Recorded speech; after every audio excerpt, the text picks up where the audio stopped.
welcome back to my YouTube channel Learning with Spriha. In today's video, we are going to discuss the heterotrophic mode of nutrition in plants. So first we should know, what is heterotrophic mode of nutrition?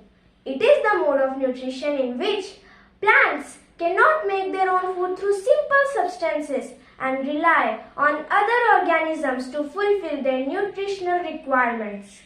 Here, parasites, saprotrophs, symbiotic relationship and insectivorous plants follow heterotrophic mode of nutrition.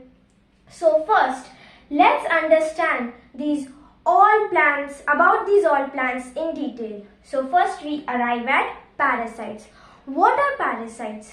These are the plants which attach themselves to other organisms and absorb all the nutrients from them. Parasites absorb the nutrients from which plants? Means the host plant.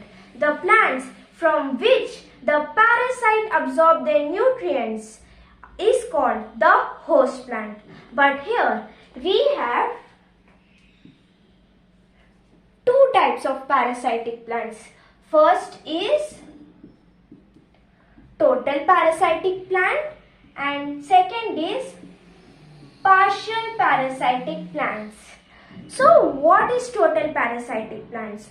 Total parasitic plants absorb all the nutrients from the host plant, whereas partial parasitic plants absorb nutrients from the host plant partially. Next, parasitic plants develop special type of roots called sucking roots which penetrate themselves into the host plant and absorb all the nutrients. Next, we come at the saprotrophs. Saprotrophs are the plants which grow on dead and decaying organic matter. Here is one activity which you can do it at your home. The activity is take a bread, moisten it and keep it in an airtight container for some time. Now, when you open the container after some time, you may see some white and brown color patches on the bread. What is it? It is fungi, which is a saprotroph. Means it follows saprotrophic mode of nutrition. In this, what happens is when a food item is kept or any matter, organic matter or any food item is kept in hot and humid conditions for some time, they attract saprotrophs which follow saprotrophic mode of nutrition. Next, we come at the symbiotic relationship. It is the relationship in which the two organisms share each other whatever they get from the nature.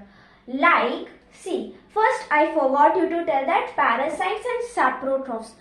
Actually, the parasites is harmful for the host plant. Saprotrophs are not, because they are getting their all nutrients from the dead and decaying matter. So they are not harming the dead and decaying animal because it does not hurt the dead and decaying matter.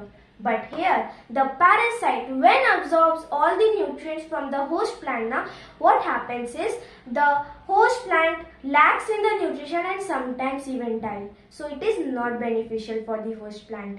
But here, symbiotic relationship is useful and beneficial for both the organisms. How? See here, for example, I take algae, which in Hindi we call it as kai also, which we see on water, green color, right? That is algae, which is green in color. Okay. And next we have fungi. You might see mushrooms, right? Mushroom is a kind of fungi. Now you might see that this mushroom grows near algae only with green color patches. Why? See, here the algae is in green color, so it can perform the photosynthesis process. But fungi is not in green color, so it cannot. Here, fungi always be on top of the algae. It gives shelter to algae. Fungi always give shelter to algae, whereas algae can prepare its own food, so algae provides food to fungi. Is it beneficial for each other? Yes. Here, algae is getting shelter from fungi and fungi is getting food from algae. One more example we can have here, like leguminous plants like peas, and lentils, leguminous plants, and we have rhizobium bacteria here, which we find in the roots of leguminous plants. So this rhizobium bacteria converts the atmospheric nitrogen into simple soluble nitrogenous compounds, which is used by the leguminous plants for preparing its food. And then when the food is being prepared, then that food is being given to the rhizobium bacteria, and even the leguminous plants provide shelter to rhizobium bacteria. So rhizobium bacteria is helping leguminous plants in providing simple nitrogenous compounds, and leguminous plant is helping rhizobium bacteria by giving food and shelter. Is it beneficial? Yes.